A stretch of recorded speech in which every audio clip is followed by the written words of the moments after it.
a 100,000-ton warship, 80 aircraft, 5,000 sailors. Enough firepower to end a regional conflict before breakfast. Now picture that same ship sitting completely still. No engines, no weapons, no power. Just a naked steel hull resting on concrete blocks in a hole in the ground, surrounded by scaffolding and welding sparks. This is dry dock, and it's the most vulnerable a supercarrier ever gets. But here's what most people don't know. Getting a carrier into dry dock is only half the problem. Getting it out without destroying it is where careers end and legends are made. Because if the naval architects get one number wrong, one calculation off, a 100,000-ton ship becomes a 100,000-ton catastrophe. I'm going to show you exactly what happens inside a carrier dry dock, from the moment she goes in to the moment she comes back out ready to fight. And by the end of this, you'll understand why dry dock capacity might be the single most important strategic vulnerability in the entire U.S. Navy. The decision that takes years to make. Most people think a carrier goes into dry dock when something breaks. That's not how this works. The decision to pull a carrier offline happens years in advance. Naval planners have to account for every gap it creates.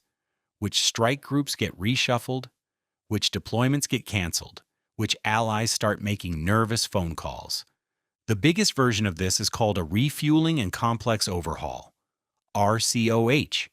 It happens once in a nuclear carrier's life at roughly the 25-year mark. The reactors get refueled. The propulsion plant gets rebuilt. Decades of wear on shafts, rudders, sonar domes, and hull plating all get addressed at the same time. USS John C. Stennis started her RCOH in 2021. The contract was worth billions. The timeline stretched years. When she left dry dock in 2024, she was only 65% complete, and the rest of the work continued at the pier. That's the scale of what we're talking about.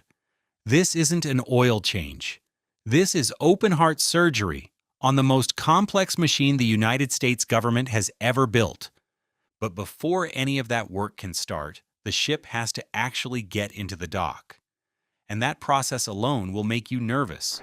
Parking a skyscraper in a bathtub. A dry dock is essentially a giant concrete bathtub. You flood it, float the ship in, then pump the water out until the hull is sitting on a grid of keel blocks and side blocks. Simple concept, terrifying execution. The carrier moves at a crawl, sometimes just a few feet per minute, while teams on the dock walls constantly measure clearance and call out adjustments over radio. The clearance between the hull and the dock walls is measured in feet, not yards. One wrong move and you're grinding $1 billion of hull plating against concrete. Once the ship is centered over the blocking plan, the pumps start pulling water out. This is where naval architects earn their pay. As the water drops, the hull settles onto the keel blocks. Every single block has to carry its share of the load at exactly the right location on the hull. If one block is misaligned, it creates a stress concentration that can crack frames or deform the keel. On a ship this size, that's not a repair. That's a catastrophe. Teams inspect every block as the water drops. They monitor the ship's trim and list against calculations that were run weeks earlier. And when the dock is finally dry and the carrier is sitting on concrete, the real work begins. You might be thinking the hard part is over at this point. It's not. What happens next is where the real money gets spent. What they actually find underneath. Walk under a dry docked carrier and you're standing in a cathedral of steel. The hull curves above you like the belly of a whale. Scaffolding covers every surface. Welders work in shifts around the clock. The noise never stops. Grinding, cutting, hammering. The hiss of plasma torches eating through decades-old steel. Salt water is relentless. It corrodes. It erodes. It works its way into every crack and seam over years of continuous operation. The hull coating that protects the steel gets scraped off by barnacles, worn down by cavitation, degraded by thermal cycling. In dry dock, every inch of the underwater hull gets inspected. Bad steel gets cut out and replaced. The sonar dome under the bow gets rebuilt or replaced entirely. Shaft seals get pulled apart. Rudders come off. Propellers come off. Everything that lives below the waterline and can't be accessed at sea gets full attention. On a nuclear carrier doing a full RCOH, the reactor work is the centerpiece.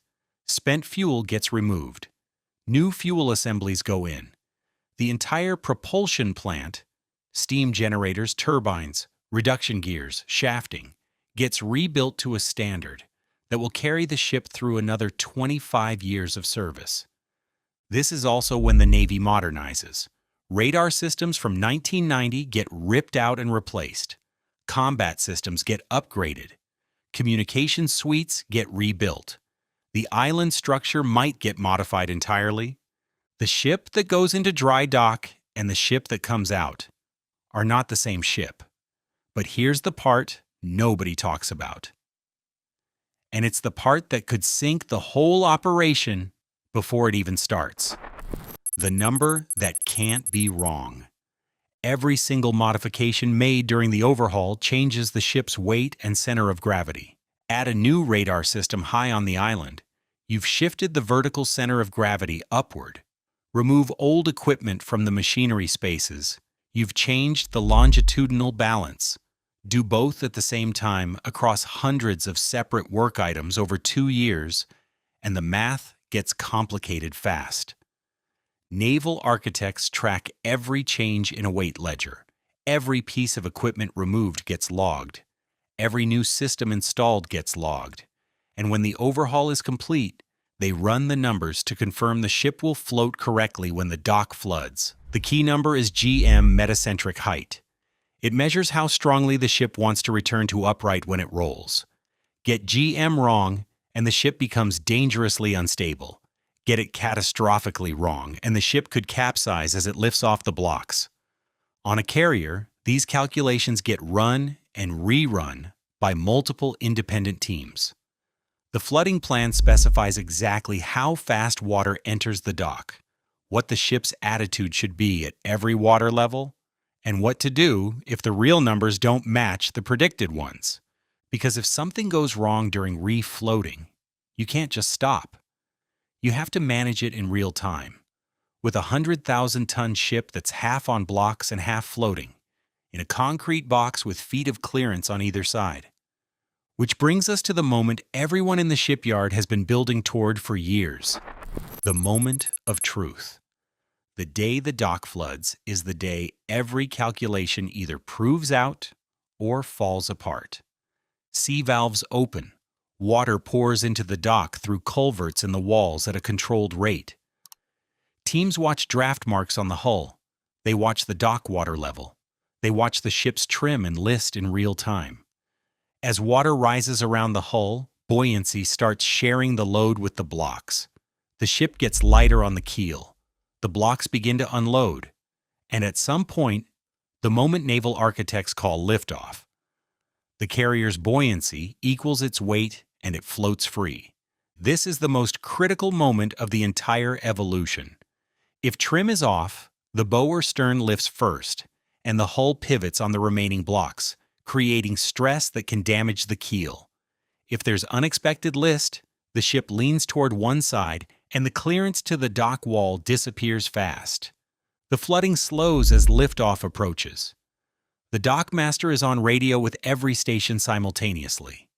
And when the carrier finally floats free, when every block is clear and the ship is sitting in water inside the dock, there's a collective exhale from everyone who's been holding their breath. But the ship still isn't out, and the next evolution is where it gets visually dramatic. Rolling out 100,000 tons. The dock gates open, tugs move in. 1 or 2 on the bow, 1 or 2 on the stern, sometimes a check tug on the beam to control lateral drift. The carrier has no propulsion of its own at this point. The tugs do everything. The ship moves at a crawl. Feet per minute, not knots.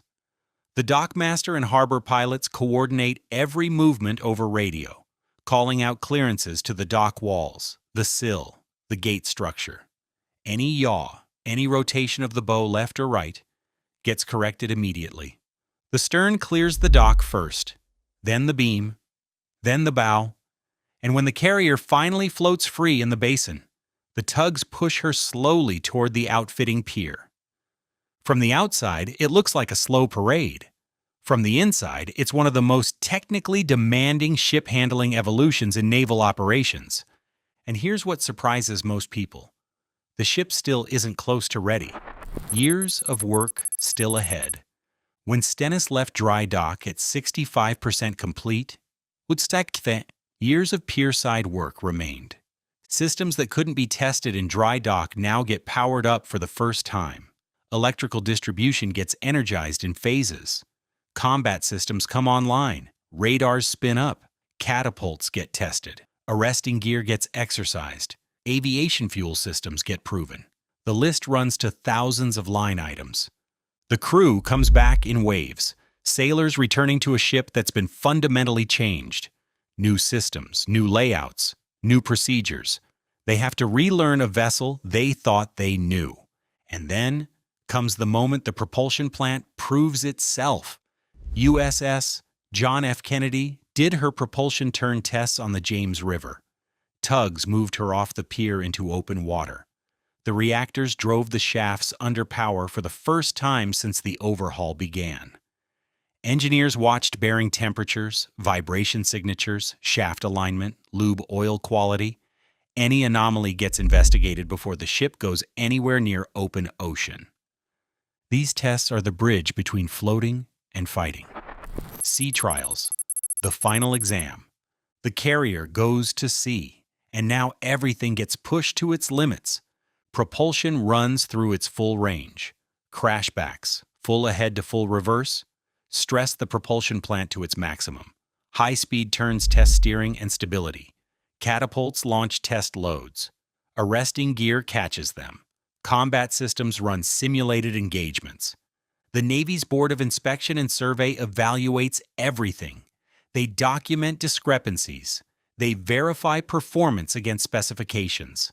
And when they're satisfied, they sign off on the ship's return to the fleet. For Kennedy, builders' trials in 2026 lead into acceptance trials and eventually commissioning, restoring a full carrier to the force and sending a direct message to every adversary watching the Indo-Pacific and North Atlantic. For Stennis, the RCOH that started in 2021 will eventually return a carrier with another 25 years of service life ahead of her.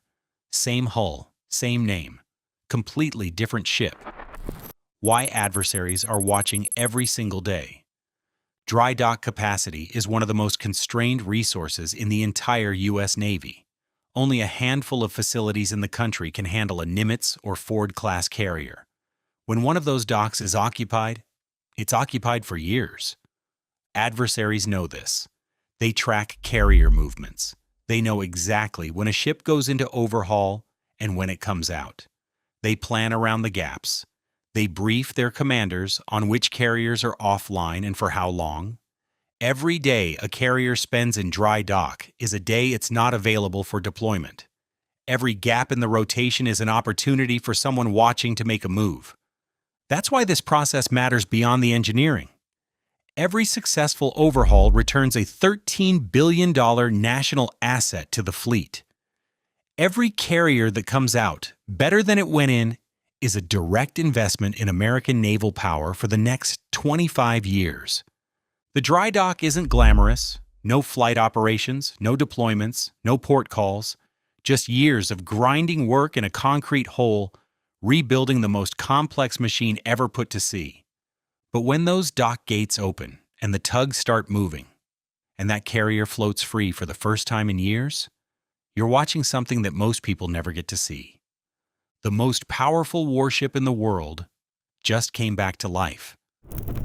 And if you want to understand what that warship is actually capable of once it's back in the water, we just dropped a video breaking down exactly how a U.S. Navy carrier strike group operates in a real combat scenario, what each ship does, how they protect each other, and why the whole formation is nearly impossible to defeat. Watch it now. We are committed to releasing 3 videos a week. Like, share, subscribe, and hit the bell icon for more Anchor Watch.